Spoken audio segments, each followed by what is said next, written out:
All right, so the first and foremost, let's just jump right in. So again, I'm so appreciative of relationships because when it's all said and done, relationships will ultimately take us where we didn't even know it's going to take us. So let's talk about kind of how we all even got connected. So if you see lesson number 1, I got a picture of LaDawn Stokes.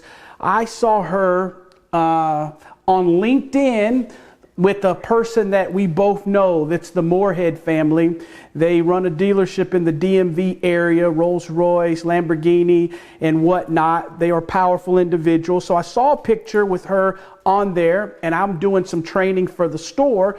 And so I decided, hey, you see somebody, why don't you reach out? Because how life works is if you will reach out, you never know what happens. So I reached out on LinkedIn, we chit-chatted a little bit, and through that, I got connected to her, then ultimately got connected to you. So lesson 1 today is handshakes and hellos are the gateway to unlimited possibilities. And so many times people forget that when we are encountering people, the people that you meet already know people. They already know things. They already know some of the places that you need doors unlocked to. They are in your relationships. So I want us to just be reminded on the front side of this that don't ever take for granted your smile, your handshake, and your hello. Because it will, I see you, it will open up doors for us. So LaDawn, thank you for connecting, of course, with myself, and then of course connecting me with Daniel. And then here we have a 10X John Maxwell reunion. For those that don't know, yes, Grant Cardone is leading the nation in so many things, and he invited John Maxwell to be a part of this last year's experience just a couple of months ago. So I think that's why this is powerful for all of these tribes to start intertwining and hanging out, because when it's all said and done, we all have something that we each need in order to go to the next level. So handshakes and hello, they're the gateway to the next level. All right. Lesson number 2 today. Life rewards our actions, not our intentions. It's something I say all the time, right? That it rewards our actions, not our intentions. If I would have sat down and thought that it would have just happened, I would not have met LaDawn. I would have not met Daniel, and we would not even be in this environment tonight. I want to remind us that anything that you want, it starts with the desire, but it has to move to action. We have to get to a place where we are intentional versus accidental. Derrick, I just read the secret, man. Are you telling me the secret is not, I can't just like lay on my bed and ask for temporaries? Come on, man. That's what I was looking for. Well, guess what? The secret tells you to ask for it. Then the secret also tells you to get up and do something, right? So, yeah, DC and John Maxwell knows the law of action too. I love it. Yes, sir. So I want you to see this as anything that you are interested in or that's interesting, you need to start taking initiative. You cannot sit back and react to life. Instead, we must be proactive. We have to be individuals that are willing to take initiative. I said it like this: you don't wait where you haven't planted a seed. The only person that's sitting back waiting is somebody that's already worked the soil and he's already planted. So because I never knew who LaDawn was, I had to plant a seed, and that seed was an invitation in an inbox. Too many people are wishing and wanting to meet people, but they won't just take the first step. If you'll take the first step, there's people on the other end that are willing and wanting to connect with people to, as you say, 10X, take this thing to the next level.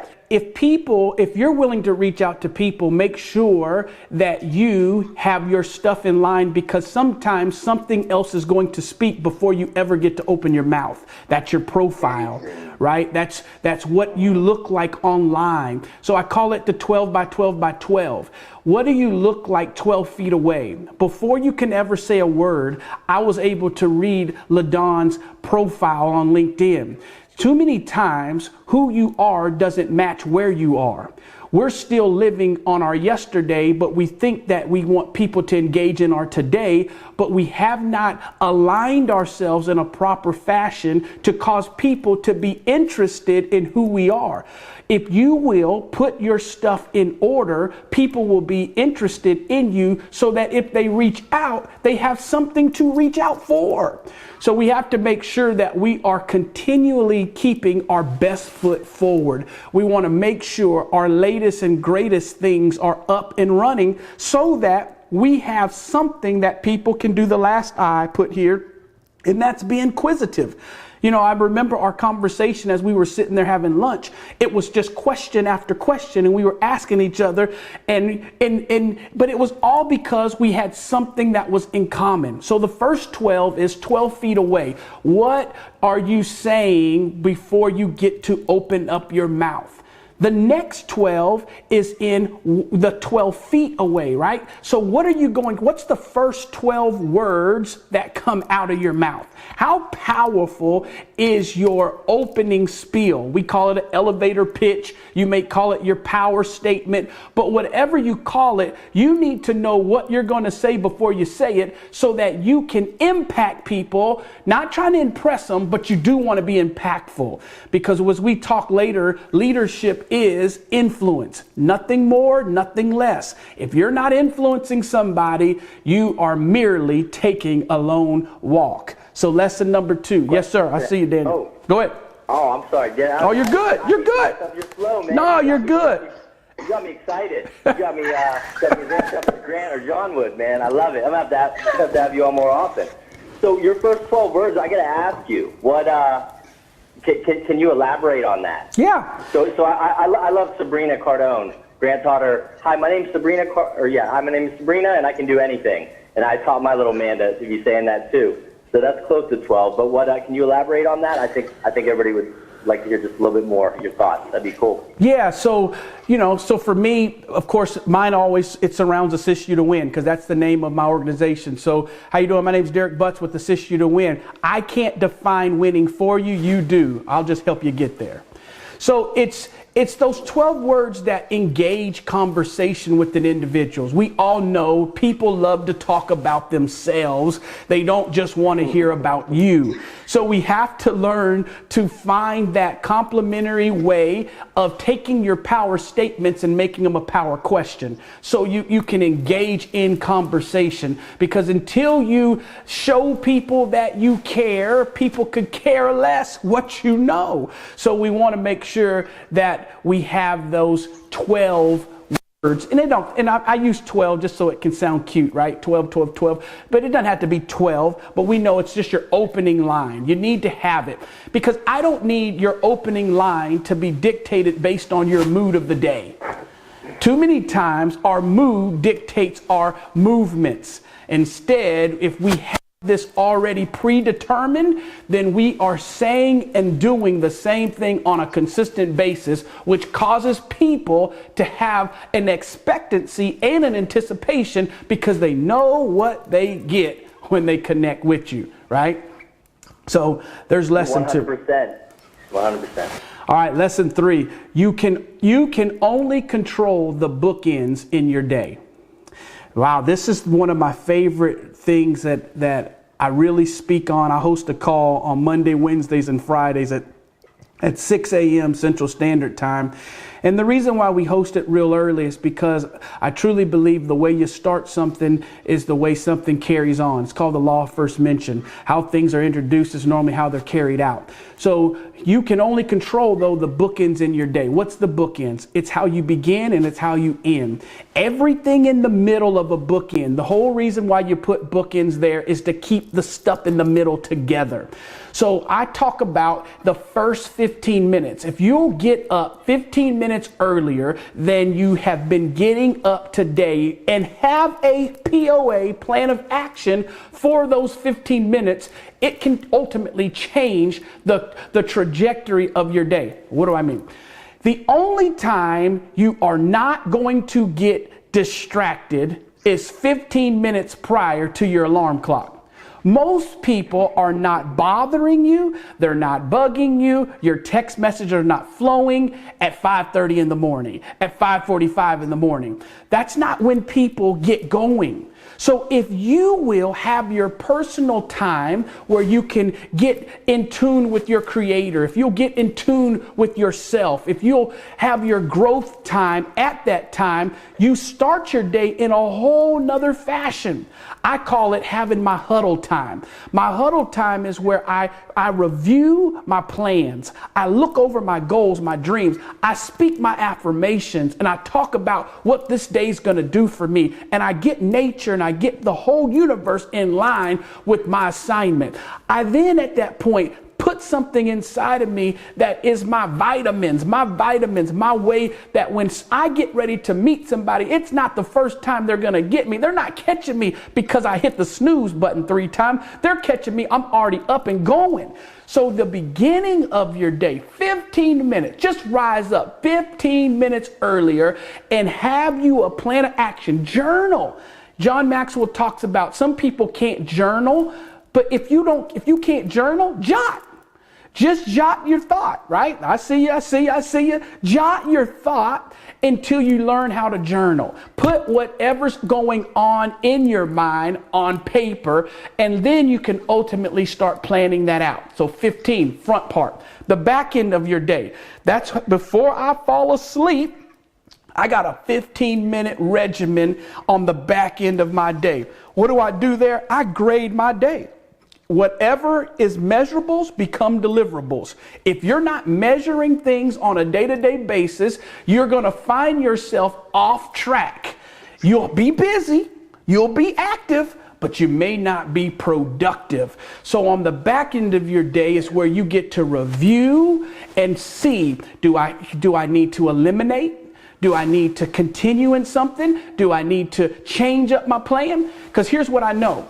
I do know this. I know that your regimen, whatever you do on a day-to-day basis, is going to determine your results or your regrets. Whatever I do from a regimen standpoint is going to determine my results or my regrets. So lesson 3 is just simply control your day by controlling the bookends.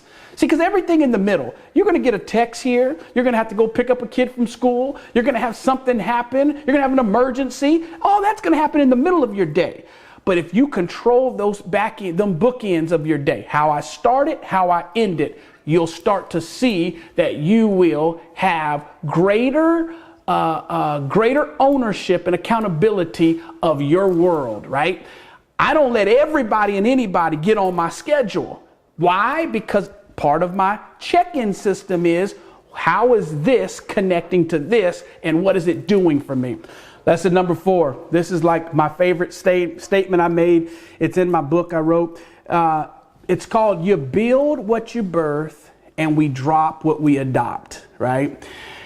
And the reason why this is so important to me is because if you know why you are here on earth, your jealousy meter goes down and your work meter goes up. You just said, don't just hustle, but prosper. That is where I am now. I find my niche, I dig a ditch, and I'll get rich. What makes Grant Cardone strong? What makes John Maxwell strong? What makes Tony Robbins strong? What makes all of the people that we can quote unquote admire strong? What makes them strong is the fact that they found their niche. And when they found their niche, they called that their assignment. Stay with me. In the course of their assignment, they then caused another word called alignment. Everything in their world aligned to the assignment. They didn't let people distract them, detour them, derail them, push them over to these other agendas. They knew why they were here and they knew what they were about, and they built that. Notice they didn't just receive it. Nobody just gave it to them. They built it. See, today he's an expert, Grant Cardone, but there was a day he was a rookie. But when he was a rookie, he knew that if I stayed at this long enough, You're going to call me an expert one day. You must see your future to be your future. You must see yourself as the expert and then be willing to put the time in even when people don't rock with you, talk about you, promote you. They don't do any of those things. You got to be able to say, this is the journey and the path that I'm on, and I'm going to stick to it until I get to it. So you build what you birth.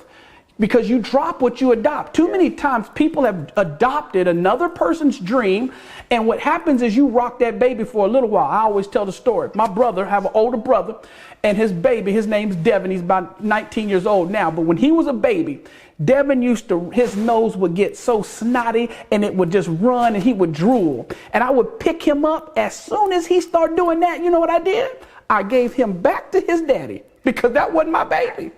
That wasn't my baby. But my baby is named Soraya. She's peed on me before, but that's my baby. So I'm gonna build what I birthed. I'm gonna drop what I adopt. That's what people do with other people's dreams. So you gotta find your niche. You gotta find your lane, and you gotta be able to give every single day your dream. You got to go pay the price for your dream. You got to go make sure you put a deposit in. It's just like a meter at the car, a car meter. If you don't put the coins in, it's going to run out. And too many people, they're running out on their goals and dreams because they won't put the coins in every single day. You got to put the coins in. Lesson 5, leadership levels and devils. All right, so John Maxwell talks about 5 levels of leadership. That's the reason why we got a ladder here. First of all, I want to make sure that your ladder is on the right wall, right? So if you go back to slide 4, you build what you birth, you drop what you adopt. You'll make sure that your ladder is on the wall of your success. It doesn't have to be what I want, but it better be what you want. Don't let social media influence you to dress a way that is not appeasing and pleasing to you. You got to have your style, you got to have your flow, and you got to know what it is. So level 5 is... Put those clothes on, ladies. Come on. Yeah, it's summertime. It's springtime. Y'all know what happens in the spring. I just had that conversation. Everybody's Instagram like mine. Man, it's like, good Lord. Craziness. I just had that conversation with my daughter. Matter of fact, I told her springtime, it does something for people. But anyway, 5 levels of leadership we talk about in John Maxwell camp. And here's the thing that you want. I mean, you can read them if you can see the screen. If you can't, let me just tell them to you real quick. Level number 1 is position. That's your starting point. Every single person starts there. That's where you have a title. That's the first thing. That's the lowest level of leadership. Somebody gives you a title and you walk around telling people to do something because of a title. Don't want to stay there, but you do start there. Level number 2 is permission. Permission is simply people follow you because they want to. You've established some type of relationship, some type of rapport where people begin to like you and they're now following you. They've given you permission. Level 3 is production. Now they move to the next level. It's not just because they like you, it's because of what's getting done. You know, if I think about Grant Cardone, I think about y'all's camp. The thing I love about it, it's a camp that you know things are going to happen. Period. End of story. Something's getting ready to move. You know, we call that the challenger move, right? You're going to create enough tension, positive tension, to cause action to occur. We don't want to hear a lot of mumbo jumbo, but we want to make sure that something's getting ready to happen. So yes, the production level, that's where people are following because of what's happening. 4th level, though, is people development.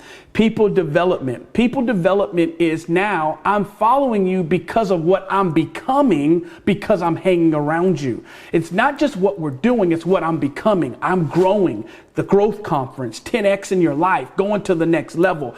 That's why I'm there. And very few people actually reach level 5, pinnacle. I'm going to tell you right now, Grant Cardone's there, John Maxwell's there. Pinnacle level is where, man, you just say their name and people going to follow. If you told me right now, oh, Grant Cardone's there, people are going to be there. That's the reason why he hosted the biggest conference ever to mankind. Why? Because of all of the work he did prior to has now set him up to be able to do what he's doing. So you say, Derrick, why did you say leadership level? You got to know what level you're on. Here's the thing you got to understand. As you move up levels, you're not on the same level with everybody. Okay? You could be on level 2 with one person, but level 1 with another. So here's where the leadership levels and devils come. You can't skip levels. You got to fight through what you got to fight through in order to get to the next level. So let me give you a couple things here, right? Number 1, moving up level occurs slowly, but going down, it can happen fast. See, so your integrity helps you to move up a level, but do something crazy and watch how people will put you right back on the bottom level, right? So you got to watch how you're moving up the levels. The second thing I'll say here, the higher you go, the greater the return. See, when you're on the position level, I'm just your boss and I'm telling you to do something. I'm only doing what's required of me. But let you get on pinnacle level. I'm not only giving you my hands, I'm giving you my heart. I'm giving you all of me. I'm going the extra mile because of who you are and what you represent in my life. The last thing I'll tell you this is you cannot climb the levels alone. This is where you got to have a team. And that's the reason why I'm excited about this relationship of meeting you and meeting you guys, because we cannot climb these levels alone. We're going to do one for another, more things to help one another along. It could be a tough day, we'll encourage. There could be a post that you make. There could be a phone call, a text message. These are the things that we do to keep leadership moving to the next dimension. So I'll just encourage people, fight the devils that will keep you from going to the next level. Because once you break a level, you are going to have greater return from the people around you and the people that you lead, and the most important person, yourself. Who you become along the journey is just as important of where you end up. And so your personal development and growth is so vital to your success journey. So that's lesson number 5. I could go for days, but let me stop here because I know that you might have some questions. I just want to jump in. So.